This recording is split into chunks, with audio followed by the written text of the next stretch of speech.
તો અત્યારના પોરમાં એક સરસ મજાનો વિડીયો જોયો અને વિડીયોને આધારે મારે બધાને એક એક પ્રશ્ન પૂછવો છે અને ડાયરેક્ટ જ પૂછવાનું થાય છે. એટલે પહેલા આપણે સાહેબથી શરૂ કરીએ. થાર વહી ગઈ, કાંઈ વાંધો નહીં, ઈ તો વહી જાય. હાલો હવે સાહેબથી શરૂ કરી. સાહેબ, હું તમને જે પ્રશ્ન પૂછું ને એનો ખાલી હા કે ના જ કહેવાનો. શું કામ કે નહીં એવું કાંઈ ચોખવટ નથી કરવાની, બરાબર? પછી ચોખવટ હાટે જોયું જાય. તમારા મંતવ્ય પ્રમાણે લગ્ન કરવા જોઈએ કે નહીં? જો બધા સમજી. ના હા કે ના કેવું પડશે તમારે. જો આ પાડી દીધી જો, ભલે પરાયણે પણ તમે સમજી જાજો.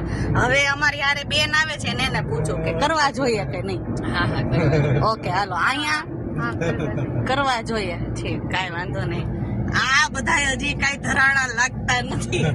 મારા જેવી એક ફટકાડી દ્યો.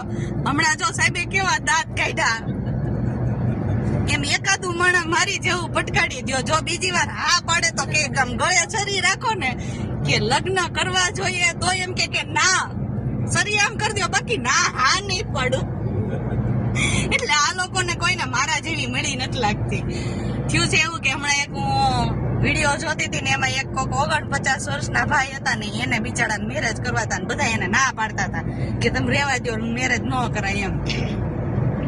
પછી કોઈ એક ભાઈએ એવી કોમેન્ટ કરી હતી કે મારે ઈ કે સ્વાધ્યાય પરિવારમાં ઈ કે સાથ આપે ને મને ભાવ ફેરીને ભક્તિ ફેરીમાં એવી કે કન્યા ગોતી દ્યો ને એમ.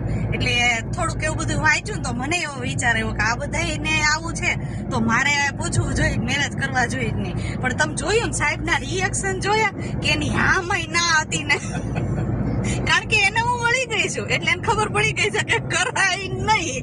પાછળ બેનો છે, એના હસબન્ડ બિચારા સારા હશે એટલે ઈ એમ કે છે કે હા કરી શકાય એમ, હજી કદાચ એમ, પણ એને અનુભવ નથી થયો. એટલે જે લોકોને બહુ આમ લગ્ન કરવાનું ઓલું હોય, છાપામાં જાહેરાતો આપતા હોય, ઓલા જીવન સંગીનીમાં જાહેરાત આપતા હોય ને, એને એક મારા જેવી મળીને એ 7 જન્મ ના પાડી દે કે નહીં નથી કરવા. જો હજી દાંત કાઢે, બીજી વાર નામ ન લે કે તમે ગળે ભલે ચરી અટાડી દો પણ લગ્ન કરવા જોઈએ નહીં. તો હવે કોક મારો તો ઓપિનિયન માંગો કે કરવા જોઈએ કે નહીં? કરવા જ જોઈએ ને. કરી નહીં તો પછી કોની ઉપર આવે આપણી દાદાગીરી આપણે કરવી? એક વ્યક્તિ આખી દુનિયામાં એવું છે જેની ઉપર દાદાગીરી હાલે, બીજે ક્યાંય આપણી દાદાગીરી હાલે નહીં. મેં કેમ હમણાં દાદાગીરી કરીને હા પડાવી દીધી કે લગ્ન કરવા જોઈએ કે નહીં, એટલે બિચારા દાંત કાઢતા કહી દીધું કે હા કરવા જોઈએ.